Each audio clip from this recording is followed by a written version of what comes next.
Il est 13 h à Abidjan. Bonjour à tous. Voici les titres de l'actualité de ce jeudi 7 juin.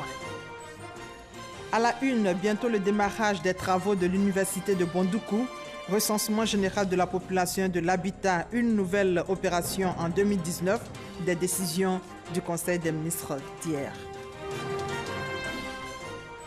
Le gouvernement poursuit sa politique de décentralisation au niveau de l'enseignement supérieur.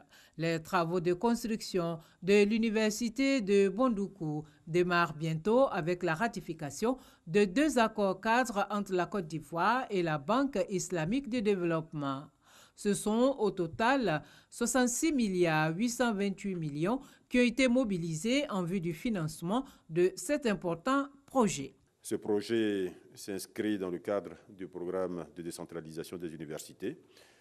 Il contribuera à améliorer la capacité d'accueil, la qualité de l'enseignement supérieur et de la recherche scientifique dans notre pays.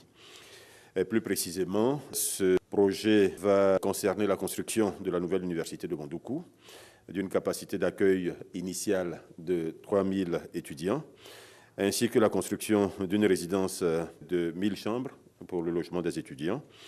Il est également prévu la construction d'une 50aine de logements pour les enseignants, chercheurs et personnels de l'université, et 5 logements de fonction pour les responsables de l'université. Donc le top départ est définitivement donné pour la construction de l'université de Bondoukou. Il est prévu que cette université soit achevée et que les personnels soient mis à disposition pour la rentrée scolaire 2020-2021.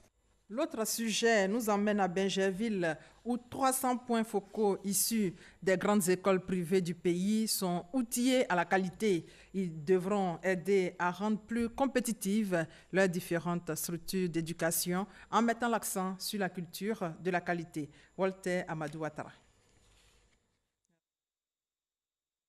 Tout ce qui est établissement privé d'enseignement supérieur. Nous voulons donc leur donner des outils d'assurance qualité pour que ces référents puissent assurer cette qualité interne. La qualité interne, c'est la qualité qui est à l'intérieur de l'établissement et qui est conduite par toutes les parties prenantes. C'est dans cette dynamique que ce pool de formateurs est à la tâche à Bingerville. Ces formateurs transfèrent des compétences axées sur la démarche qualité à environ 300 points focaux issus des grandes écoles privées du pays. Il s'agit également de les outiller en 48 heures aux bonnes pratiques de l'auto-évaluation. Ces points focaux dénommés référents des cellules internes d'assurance qualité doivent servir d'interface entre la tutelle et leurs différents établissements. On essaie nous-mêmes d'aller de l'avant. On allait dans certains pays pour aller faire des formations pour revenir.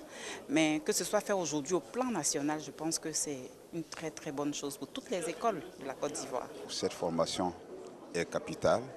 Vous avez vu, j'ai déployé tous mes responsables de site ici pour dire que l'enseignement supérieur, il faut que nous allions la qualité à tout ce que nous faisons. Représentant le professeur Bakayoko Ramata, ministre de l'Enseignement supérieur et de la Recherche scientifique, le conseiller technique Ngo Bakayoko souhaite que la culture de la qualité reste une préoccupation quotidienne pour chacun des acteurs afin qu'elle suscite la compétitivité entre les structures d'éducation. Ça doit être un challenge pour rehausser le niveau de formation, a insisté le conseiller technique. La Côte d'Ivoire compte 196 grandes écoles privées d'enseignement supérieur avec un total de 81 166 étudiants. L'État tient donc à une amélioration de la gestion de ce secteur.